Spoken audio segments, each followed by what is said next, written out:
Hello दोस्तों, welcome to my channel. कैसे हैं आप सब? आई होप आप सभी अच्छे होंगे, खुश होंगे और अपना काम कर रहे होंगे। तो मैं उठ चुकी थी, धूप आ चुकी थी। धूप आने के साथ में मैं ले आई अपने लिए ब्रेकफास्ट, और ब्रेकफास्ट में मैंने आज लिया है एक खीरा, आम, एक केला और खरबूजा। इन सब का अलग अलग पार्ट को मैंने एक साथ मिक्स करके अपने एक प्लेट तैयार कर ली और फटाफट हम करते हैं अपना ब्रेकफास्ट। और ब्रेकफास्ट ख़त्म करने के बाद में हम चलते हैं अपने आगे के रूटीन की तरफ, चाहे वो फिर काम करना हो, क्योंकि आजकल ज़्यादा गर्मी होने लगी है, धूप ज़्यादा होने लगी है। तो मैं सुबह उठने के बाद, ब्रेकफास्ट करने के बाद में मैं पहले काम को ही प्रीफर करती हूँ। मैं काम कर लेती हूँ, उसके बाद नहा धो के आराम से बैठ जाओ कूलर के आगे, फिर अपनी पढ़ाई कर लो। क्योंकि सुबह पढ़ने के बाद में अगर आप काम करते हो तो फिर बहुत गर्मी लगती है और फिर इतना आलस आता है कि पूछो मत। इसलिए मैं पहले अपना काम ख़त्म करती हूँ, उसके बाद मैं अपनी पढ़ाई शुरू कर देती हूँ। तो यहाँ मैंने ईवीएस के क्वेश्चंस किए, जो मैंने फर्स्ट चैप्टर पेडोलॉजी का पढ़ा था, और उसी के क्वेश्चंस मैंने अब किए हैं इसमें। और ये 45 या 50 के लगभग क्वेश्चंस है। और इन क्वेश्चंस को करने के बाद में मुझे ये श्योरिटी हो चुकी है कि इस चैप्टर पर ज़्यादा फोकस करने की ज़रूरत नहीं है। और इसमें कुछ क्वेश्चंस मेरे डाउटफुल हैं, जिनको मैंने सर्किल किया है। उसमें से हैं 1 2 3 4 5 6 7 क्वेश्चन ऐसे हैं जिनमें मुझे डाउट है। और वो क्वेश्चन बताऊँ किससे रिलेटेड है? उन क्वेश्चंस की मैं पिक्चर डालने वाली हूँ कम्युनिटी पोस्ट के अंदर, तो आप लोग देख लीजिएगा। और मैं इनको वापस देखूँगी और मुझे लगता है थोड़ा सा इस पर फोकस करना चाहिए, तो आप अभी थोड़ा ध्यान दे लेना। हो सकता है क्या पता यही क्वेश्चन रिपीट हो जाए। वैसे भी क्वेश्चन की तो हो सकता है ऑप्शन बदल दिए जाए या थोड़ा सा हेरफेर करके यही क्वेश्चन वापस आ जाए।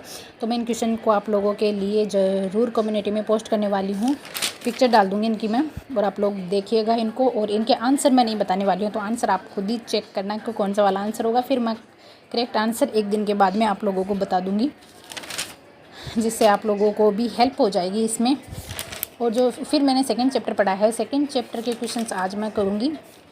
और उसके बाद में सबसे पहले मैं यही सोच रही हूँ कि जो ईवीएस है उसकी पेडोलॉजी को ख़त्म कर देते हैं। पेडोलॉजी पे पहले तो 1-2 दिन ज़्यादा दे देते हैं, ताकि पेडोलॉजी छोटी भी है और फटाफट हो भी जाएगी। तो पेडोलॉजी को हम कर लेते हैं 25 तारीख तक या 22 तारीख तक। उसके बाद में जो हमारे दिन बचेंगे उसको हम, जो चैप्टर उनको भी हम थोड़ा थोड़ा वक्त दे रहे हैं, क्योंकि आपको पता है चैप्टर में फैक्ट है, उनको याद करना है। तो मैं नहीं चाहती एक साथ में सब कुछ याद कर लिया जाए, थोड़ा थोड़ा उनको याद करेंगे। तो इस प्रकार से हमारा ईवीएस है वो अच्छे से कवर होगा, और फिर हमारा उसके लिए कोई टेंशन नहीं रहेगी। ठीक है, बात करते हैं फिर हम हिंदी की। तो हिंदी के अंदर अब हम पद्यांश के अंदर आ चुके हैं, और मुझे ऐसा लगता है पद्यांश को लेकर के गद्यांश से ज़्यादा हमें फोकस पद्यांश पे करना चाहिए रियल में। मतलब गद्यांश इजी है और वो आसान है, आप एक बार पढ़ के उसके आंसर कर दोगे। पर पद्यांश है, पद्यांश में आप शीर्षक ढूंढने में भी आपको गलती हो सकती है, और जो कवि कहना चाहता है, क्योंकि पद्यांश सारे कवि के द्वारा कही गई बातें आएंगी, तो उनके अंदर क्या वो संदेश देना चाहता है, किसकी ओर इशारा करना चाहते हैं, तो हो सकता है एक बार में हमें समझ में नहीं आए। तो हमें पद्यांश पे ज़्यादा फोकस करना चाहिए, और मैं यही सोच रही हूँ कि पद्यांश पे मैं ज़्यादा ध्यान दूंगी। और पद्यांश से रिलेटेड जितने भी PYQ है वो करेंगे, और पद्यांश से रिलेटेड जितनी भी क्लासें यूट्यूब पर अवेलेबल होगी उनको करेंगे। मतलब जो इसके अंदर 15 नंबर वाला जो पोर्शन है, उसके अंदर मान लो 7 मार्क्स अगर गद्यांश के आते हैं, तो 7 हमारे पद्यांश के आएंगे। तो हम गद्यांश वाले को चलो फिर भी हमारा हो चुका है, तो हम उस पर ज़्यादा ध्यान नहीं देंगे। पर जो हमारा पद्यांश वाला रह चुका है उस पर हम ज़रूर ध्यान देंगे, उसको 100% उस पर फोकस करना है। क्योंकि मैं एक दिन में 4 पद्यांश को कर रही हूँ। हाँ, है तो पद्यांश छोटे, पर उसके क्वेश्चंस में ना वो मतलब थोड़ा बहुत डाउट आ जाता है, और मैं नहीं चाहती कोई भी क्वेश्चन गलत हो, इसलिए पद्यांश पे ज़्यादा ध्यान दूंगी मैं। और आप लोगों की कैसी तैयारी चल रही है, आप लोग भी बताइएगा मुझे, आप लोगों की कैसी तैयारी चल रही है, कौन सी बुक से आप पढ़ रहे हो, ठीक है।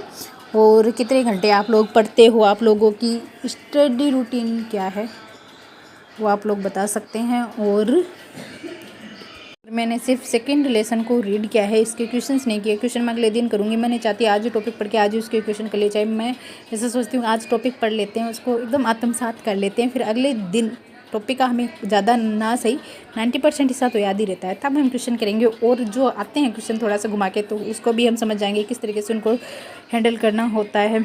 और फटाफट हम पढ़ते हैं, याद करते हैं, तो वो हमारे माइंड में भी रहता है। पर अगर कुछ दिनों बाद में हम उसको करते हैं तो उसमें थोड़ा ध्यान देना ज़रूरी हो जाता है। और आप सब लोग सिर्फ सीटेट की तैयारी कर रहे हैं, मेरी तरह आप भी कोई स्टेट एग्ज़ाम के सब्जेक्ट को साथ में लेकर चल रहे हैं। सबका अपना अपना हिसाब है, और सबके अपनी अपनी दुनिया है, और अपने अपने एम है। उस हिसाब से सभी को अपने अपने तरीके से चलना चाहिए, सब थॉट प्रोसेस अपने होने चाहिए। क्योंकि परिणाम आप ही का होगा जो आएगा, और मेहनत भी आप ही की होगी, और आप किस तरीके से उसको लेके चलते हैं वो सब कुछ आप ही पे डिपेंड करता है। तो मैंने सीटेट के साथ में स्टेट एग्ज़ाम को ज़रूर साथ में लेकर चल रही हूँ, क्योंकि मैं नहीं चाहती कि मुझे किसी भी चीज़ के लिए बाद में ऐसा हो गया नहीं ये रह गया, क्योंकि वक्त तो हमारे हाथ में ही है, हम चाहें तो पूरा कर सकते हैं। मैं चाहती तो पहले सीटेट का सिलेबस ख़त्म करती फिर उसका करती, पर मैंने सोचा ऐसा नहीं करते हैं, एक साथ में सीटेट को साथ में लेकर फिर हम उसको साथ में लेकर चलते हैं। स्टेट एग्ज़ाम को भी इनको भी नहीं छोड़ते हैं, अदरवाइज़ फिर क्या होता है दिमाग में एक ही चीज़ चलती रहती है यार वो नहीं पढ़ा, जो नहीं पढ़ते ना वो दिमाग में ज़्यादा आता है, और जो हम लोग पढ़ चुके होते हैं वो दिमाग में हमारे बहुत कम आता है, तो जो नहीं पढ़ा फिर वही चीज़ें घूमती रहेगी। इसीलिए फिर मैंने सोचा दोनों को साथ में लेके चलते हैं। और मैंने कंप्यूटर भी मेरा पढ़ा हुआ बहुत वक्त हो गया है, मैंने फरवरी लास्ट मेरा एग्ज़ाम था, उसके बाद मैंने कंप्यूटर भी नहीं पढ़ा, तो मेरे दिमाग में बहुत बार कंप्यूटर भी आता है यार कंप्यूटर भी पढ़ना है, कितने सारे सब्जेक्ट होते हैं, कितना सारा सिलेबस होता है, कितना मैटर होता है जिनको हमें पढ़ना होता है, और हमारे पास वक्त है लिमिटेड है, सबके पास ही लिमिटेड है, जितना वक्त है उसी में ही सब कुछ करना होता है, सब कुछ मैनेज करना होता है, वो हमें ही करना होता है। तो अब देखते हैं कब क्या करेंगे, पर पहले जो मैंने सब्जेक्ट साथ में लिए हैं जीके का और इंग्लिश, इसके सिलेबस को कंप्लीट करते हैं, उसके बाद में देखते हैं। कंप्यूटर मेरा वैसे तो पढ़ा हुआ है, ऐसा नहीं मुझे ज़्यादा ध्यान देना होगा, पर कंप्यूटर पर वही आपको कुछ वक्त के लिए अगर आप किसी सब्जेक्ट को छोड़ देते हो तो फिर उसको याद करना थोड़ा सा मुश्किल हो जाता है। और पर्यावरण अध्ययन के अंदर यहाँ पे मैं जो सेकंड जो मैटर है हमारा, उसके अंदर जो पेडालॉजी नहीं है, ठीक है, अध्याय से रिलेटेड है, हमारे जो पार्ट है उससे रिलेटेड है, तो उसके अंदर जो ये जंतु वाला पार्ट है ये आज ख़त्म, मतलब आज या कल में ख़त्म हो जाएगा, पर मैं इसको छोटे छोटे रूप में लिख। पर्यावरण अध्ययन के नोट्स में आज हमने आगे लिखा है जंतुओं के नाम और उनके सांस लेने वाले अंगों के नाम। जैसे मेंढक सांस लेते हैं फेफड़े और त्वचा से, केंचुआ सांस लेता है त्वचा से, और मक्खी और कॉकरोच सांस लेता है वातक हेकिया से, और मनुष्य, शेर, सांप और पक्षी सांस लेते हैं फेफड़े से, ऑक्टोपस और मछली सांस लेते हैं गिल क्लोम से, और व्हेल और डॉल्फिन है वो सांस लेती है फेफड़े और नासाद्वार से। फिर उल्लू अपनी गर्दन है वो पीछे तक घुमा सकता है, ओके। और कॉकरोच है वो चल भी सकता है और चढ़ भी सकता है और उड़ भी सकता है। चमगादड़, व्हेल मछली और सील मछली है वो बच्चों को जन्म देती है और दूध भी पिलाती है। ये ऐड किया था आज, और हमने ऐड किया है जीव और उनके बच्चों को क्या कहते हैं। जैसे भालू और शेर के बच्चे को शावक कहते हैं, और तिल्ली के बच्चे को कैटरपिलर कहते हैं, और कौवा, पेंगुइन और पक्षी के बच्चे को चूजा कहते हैं। मेंढक के बच्चे को टेडपोल कहते हैं। बाज के बच्चे को इयास कहते हैं। कंगारू के बच्चे को जोई कहते हैं। कपी के बच्चे को बच्चा कहते हैं। खरगोश के बच्चे को बन्नी कहते हैं, और भेड़ के बच्चे को मेमना कहते हैं। याक, ऊंट, हाथी, जिराफ, घोड़ा और जेबरे के बच्चे को बछड़ा या बछिया कहते हैं, और बंदर के बच्चे को शिशु कहते हैं, और चमगादड़, कुत्ता और शार्क के बच्चे को पिल्ला या पिल्ली कहते हैं। फिर है जंतुओं की इंद्रियां, तो बाज, गिद्ध और चील होती है। बाज, गिद्ध और चील है ये मनुष्य से 4 गुना ज़्यादा इनकी दृष्टि होती है। चींटी है वो दूसरी चींटी को गंध से पहचानती है। कीड़े मकोड़े हैं वो भी एक दूसरे को गंध से ही पहचानते हैं। और जो मच्छर हैं, जो हम बोलते हैं ना मच्छर ने हमें काटा है, तो मच्छर भी हमें हमारी गंध से पहचानते हैं और तलवे की गर्मी से पहचानते हैं। और पक्षी के सिर के दोनों ओर दाईं ओर और राइट ओर एक आंखें और होती है, यानी 2 आंखें होती है। हाथी कान से सुनता भी है और कान से अपने आप को हवा भी करता है, तो इसीलिए कान को हाथी का ताप नियंत्रण अंग कहते हैं। कुत्ता, बाघ और शेर है वो मलमूत्र त्यागते हैं जगह की पहचान करने के लिए। रात्रि को जागने वाले पक्षी जंतु जैसे उल्लू, रेगून है ये केवल सफ़ेद और काले रंग को ही पहचान सकते हैं। और आप लोगों को अभी मैं मेरे शहर का जो मतलब अब दिन में क्या टेम्परेचर रहता है वो बताती हूँ। तो 10 बजे 11 बजे के बाद में 10-11 बजे के आसपास मेरे शहर का जो टेम्परेचर है वो 44 डिग्री सेल्सियस हो जाता है। तो आप लोग सोचिए कितनी गर्मी रहती है दोपहर में। सुबह उठ के काम करने, पढ़ाई करने के बाद में इतने आलस्य आते हैं दोपहर के अंदर। फिर भी मैंने अभी 1-2 दिन से शुरू किया है मैं नहीं सोऊंगी, फिर 1-2 दिन निकल जाते हैं, फिर वापस वो नींद है ना पता नहीं क्यों आने लगती है, क्योंकि हम थक जाते हैं, हमारी बॉडी थोड़ा रेस्ट मांगती है। तो इसीलिए मैं सोती हूँ 45 मिनट्स ओनली। तो आप लोगों को भी यही बोलूँगी, अगर दोपहर में नींद आए तो सो जाया कीजिए, क्योंकि जो 45 मिनट्स सोने के बाद में हमारी जो बॉडी है वो रेस्ट होने के बाद में वापस जो जब जगती है तो उसमें एक नई ऊर्जा होती है, नई एनर्जी होती है। उसके बाद जो सब्जेक्ट पढ़ा जाता है वो एकदम नई ऊर्जा के साथ में पढ़ा जाता है। इसीलिए मैं दोपहर में सोने से पहले अपना जो सीटेट का सिलेबस है उसके अकॉर्डिंग अपना क्या बोलते हैं शेड्यूल बना के हुए रखा है। और सोने के बाद में जब मैं उठती हूँ तो फिर मेरे स्टेट एग्ज़ाम वाला पढ़ लेती हूँ, ताकि मुझे ऐसा भी ना लगे कि ना मतलब सोने के बाद ऐसा लगता है नया दिन हुआ है तो मुझे स्टेट वाला पढ़ना है, और सुबह उठकर फिर मैं सीटेट वाला पढ़ती हूँ पहले। और सीटेट और इन दोनों को इस तरीके से मैं मैनेज कर लेती हूँ। पर दोपहर में जो सोना होता है 45 मिनट बस ये मैक्सिमम है, इससे ज़्यादा मैं नहीं सोती हूँ।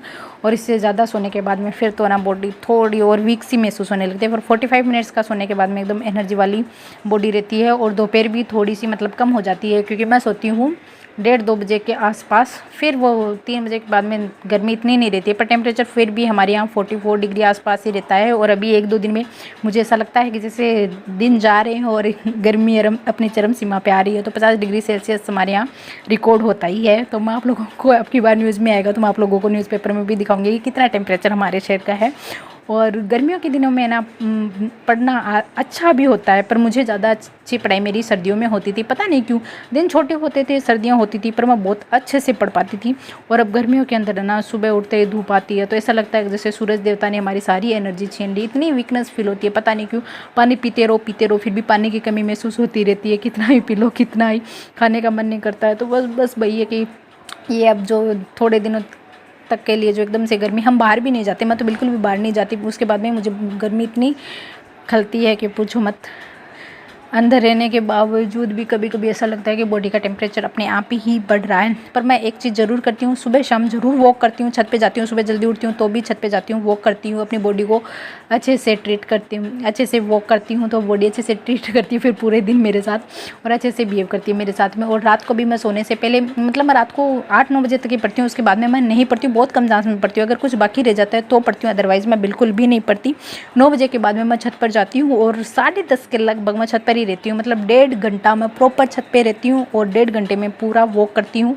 और जब तक मेरे पैर में दर्द नहीं होने लगे ना तब तक मैं घूमती हूँ पूरी छत पर, और फिर मैं नीचे आ जाती हूँ अच्छे से। फिर है ना वो थकान महसूस होने लगती है, और फिर जो नींद आती है वो इतनी खतरनाक वाली नींद आती है कि पूछो मत। जो सुबह बता रखा है कौन कौन सी अभिप्रेरणाएं होती है और उनके सिद्धांत। तो मूल प्रवृत्ति का सिद्धांत मैकडूगल ने दिया है, मनोविश्लेषणवाद का सिद्धांत सिगमंड फ्रायड ने दिया है, अंतर्निरोध का सिद्धांत हल ने दिया है, प्रोत्साहन का सिद्धांत बोल्त्ज़ कॉफमैन ने दिया है, और शरीर क्रिया का सिद्धांत मॉर्गन ने दिया है, और अधिगम का सिद्धांत वो क्रुथलेवी ने दिया है। उसी प्रकार अभिप्रेरणा की संकल्पना दे रखी है, इसमें जो पॉइंट दे रखे हैं उन्होंने। उसके बाद में अभिप्रेरणा के प्रकार बता रखे हैं, बाह्य अभिप्रेरणा व आंतरिक अभिप्रेरणा। फिर अभिप्रेरणा की विशेषताएं आ गई है, और अभिप्रेरणा के तत्व है सकारात्मक और नकारात्मक। आवश्यकता पदानुक्रम सिद्धांत जो मैस्लो ने दिया था, तो उन्होंने ये पिरामिड बता रखा है, basic needs, safety needs, social needs, steam needs और सेल्फ एक्चुअलिज्म नीड्स। तो इसमें मौलिक आवश्यकताएं आ गई पहले 1 नंबर पे, फिर सुरक्षा की आवश्यकता आती है, फिर सामाजिक आवश्यकता आती है, फिर आत्मसम्मान की होती है, और लास्ट में आत्म सिद्धि की आती है। ठीक है, पर स्वीडन और नॉर्वे में उच्च जीवन शैली को ही सबसे महत्वपूर्ण माना है। जैसे सब जगह मानते हैं आत्म सिद्धि सबसे 1 नंबर पे आती है, सबसे ऊपरी यही है, पर इन 2 देशों के अंदर इसको माना है, तो मैंने इसको हाईलाइट कर दिया। फिर है मूल आवश्यकताओं पर संस्कृति एवं पर्यावरण का प्रभाव क्या है, उसके पॉइंट दे रखे हैं। फिर कुछ गौण आवश्यकताएं हैं, जैसे उपलब्धि, संबंध, शक्ति, पालन पोषण, आक्रामकता, जिज्ञासा, इनसे रिलेटेड पॉइंट दे रखे हैं। फिर प्रेरणा देने वाले घटक कौन कौन से हैं, तो प्रेरणा देने वाले घटक में आते हैं उत्तेजना, आकांक्षा, प्रोत्साहन और दंड। फिर सीखने में प्रेरणा का स्थान, बाल व्यवहार में परिवर्तन होता है सीखने से, चरित्र निर्माण में सहायता, ध्यान केंद्रित करने में सहायता, मानसिक विकास, रुचि का विकास, अनुशासन की भावना का विकास। और फिर अधिगम के बारे में परिभाषाएं दे रखी है, और अधिगम बता रखा है। उसके बाद में अधिगम में अभिप्रेरणा का क्या में, तो उसके पॉइंट दे रखे हैं। अधिगम में योगदान देने वाले कारक व्यक्तिगत एवं पर्यावरणीय। तो पहले व्यक्तिगत कारक आते हैं कि शारीरिक व मानसिक दशाएं, बुद्धि, अनुशासन, पाठ्यक्रम की व्यवस्था, ध्यान, योग्यता और क्षमता। फिर पर्यावरणीय कारक आते हैं जिसमें पर्यावरण का प्रभाव, वंशानुक्रम, कक्षा का परिवेश और सामाजिक व सांस्कृतिक वातावरण, स्वस्थ प्रतियोगिता, अभ्यास एवं परिणाम पर बल और समूह अध्ययन। इस तरीके से हमारा ये चैप्टर खत्म होता है। और इस तरीके से 1 बाय 1 करके दिन बीत रहे हैं और मैं यही सोच रही हूँ कि आज इतने दिन हो चुके हैं आप लोगों को अपना स्टडी रूटीन दिखाते हुए, और सोचते हैं दिन कैसे गुजर जाते हैं, हमें पता भी नहीं चलता, वक्त कैसे चला जाता है बिल्कुल भी पता नहीं चलता। पिछले साल इन्हीं दिनों के अंदर कुछ और ही वक्त था, मेरा जो 3rd ग्रेड का एग्ज़ाम हुआ था उसके रिज़ल्ट आने की खबरें चल रही थी, उसका रिज़ल्ट आने वाला था और उस बात को आज 1 साल हो चुका है। कैसे वक्त निकलता है, कभी कभी हम सोचते हैं ये वक्त इतना मुश्किल से क्यों गुजरता है, कभी कभी एक एक लम्हा इतना भारी हो जाता है हमारे लिए निकलना बीतना, और कभी कभी ऐसे सोचते हैं सडनली कि अरे यार 1 साल हो चुका है इस चीज़ को, वक्त कैसे रफ्तार पकड़ता है। हम दोनों ही चीज़ें हमें समझ में नहीं आती कि कभी इतनी फास्ट जाता हुआ वक्त नज़र आता है और कभी इतना स्लो, पता नहीं ये वक्त का ही चमत्कार है या वक्त की ही साजिशें हैं जो हमें कभी कभी समझ ही नहीं आती। पर जो भी हो, अभी हमारे पास जो वक्त है 7 जुलाई का हमारा एग्ज़ाम है और फिक्स टाइमिंग है वो, उसमें कोई भी फेरबदल होने वाला नहीं है, तो हमें उसी के अकॉर्डिंग अपन चलना है। और उसके बाद में आप लोग मुझे बताना है सीटेट के बाद में ऐसी कोई मतलब वैकेंसी या कुछ आई हुई है क्या जो सीटेट के एग्ज़ाम पर आधारित हो। मतलब अभी तो हमारा क्लियर नहीं है, पर अब जो सीटेट हम कर लेंगे उसके बाद में अगर क्लियर होता है तो उसके बाद में कोई वैकेंसी है क्या अनुमानित। अगर आप लोगों को कुछ पता हो तो, मुझे इस बारे में कुछ भी पता नहीं है, सो अगर आपको पता हो तो मुझे ज़रूर बताना, ठीक है। जिनका क्लियर हो चुका है उन्हें तो पता होगा, तो वो भी इन्फॉर्म कर देना, मुझे बताना आप लोग ऐसा कुछ है क्या, क्योंकि सेंटर की जो के बारे में मुझे नहीं पता है, तो आप इन्फॉर्म करना प्लीज़, आप मेरा इतना काम करना। और आप लोगों को अगर मेरे ब्लॉग पसंद आ रहे हैं तो प्लीज़ चैनल को सब्सक्राइब कर लीजिए और अपने दोस्तों के साथ में शेयर कीजिए, लाइक कीजिए, कमेंट कीजिए और सपोर्ट कीजिए।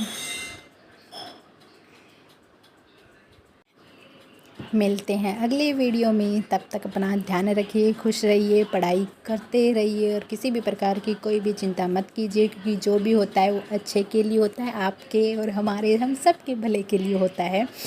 तो बिना फ़िक्र किए आराम से पढ़िए, सोइए, खाइए, पिए, घर वालों से बातें कीजिए, अपने दिल दिमाग को खुश रखिए, शरीर को स्वस्थ रखिए। चलिए मिलते हैं अगले वीडियो में, टाटा बाय बाय। गर्मी से बचाव ज़रूरी है, तो गर्मी से बचना और टेक केयर, बाय बाय। और मैं करती हूँ अगले दिन की प्लानिंग, अगले दिन क्या पढ़ना है क्या नहीं पढ़ना है, और क्या कितने नोट्स तैयार हो चुके हैं उनको वापस संभालते हैं, वापस देखते हैं और अपने आने वाले कल के बारे में विचार करते हैं, क्या पढ़ना है क्या नहीं पढ़ना है, और कितना कुछ रह गया है कितना कुछ नहीं रहा है, कितने दिनों में हम कितना और मैनेज कर लेंगे। तो ये वक्त भी हमें निकालना ही होगा, तभी ये संभव हो पाएगा सब कुछ। बाय बाय, टेक केयर, मिलते हैं कल।